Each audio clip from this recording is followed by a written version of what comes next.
ఈ రోజుల్లో జలుబు, దగ్గు మామూలు సర్వసాధారణం అయిపోయింది. ఇప్పుడు ఒకళ్ళకి వచ్చిందనుకోండి అందరికి వస్తది. అందుకని పాత రోజుల్లో అయితే కరోనాని భయపడేవాళ్ళం కానీ ఇప్పుడు అంత భయం అక్కర్లా. ఇప్పుడు సీజన్ మారంగానే జలుబు, దగ్గు పట్టుకుంది. జలుబు, దగ్గు రాగానే మనం ఏం చేస్తాం, హాస్పిటల్‌కి పరిగెత్తాం. అట్లా కాకుండా కొంచెం ఇంట్లో కూడా చిన్న చిన్న చిట్కాలు పాటిస్తే జలుబు, దగ్గులు కూడా తగ్గిపోతాయి. ఫస్ట్ వచ్చి పుదీనా. పుదీనాలో మెంథల్ అనే పదార్థం ఉంటుంది. బాగా నీళ్లు బాగా మరగబెట్టించి ఒక గుప్పెడు పుదీనాకులు వేసారనుకోండి, బాగా మరిగాక ఆ నీళ్ళని ఆవిరి పట్టిస్తే గొంతులో ఉన్న గొంతు మంట, దగ్గు, జలుబు అన్నీ తగ్గిపోతాయి.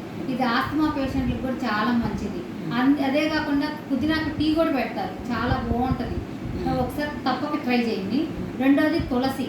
తులసిలో కూడా యాక్సిడెంట్తో పాటు యాంటీ బ్యాక్టీరియల్ గుణాలు ఎక్కువ. తులసి ఆకును బాగా మరిగే నీటిలో వేసి ఒక గుప్పెడు ఆ నీళ్ళ ఆవిరి పీల్చారనుకోండి, గొంతులో ఉన్న కఫం, దగ్గు, జలుబు అన్నీ పోతాయి. అది కాక ఒక తులసాకు నమిలినా కూడా చాలా మంచిది. ఎప్పుడు మన పెరట్లో ఉంటుంది కాబట్టి అటు ఇటు వెళ్తున్న ఒకటి నోట్లో వేసుకుని నమిలినా కూడా చాలా మంచిది. ఇది కూడా బాగా పనిచేస్తుంది. ఇది కూడా ఒకసారి ట్రై చేయండి.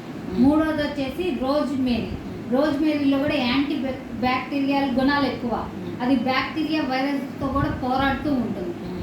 దాన్ని కూడా బాగా నీళ్ళు బాగా మరగనిచ్చేసి ఈ రోజ్మేరీని కొంచెం వేసి బాగా ఆవిరి పీల్చారనుకోండి, గొంతులో ఉన్న గొంతు నొప్పి, దగ్గు, జలుబు, జ్వరం ఏమన్నా తగ్గిపోతాయి.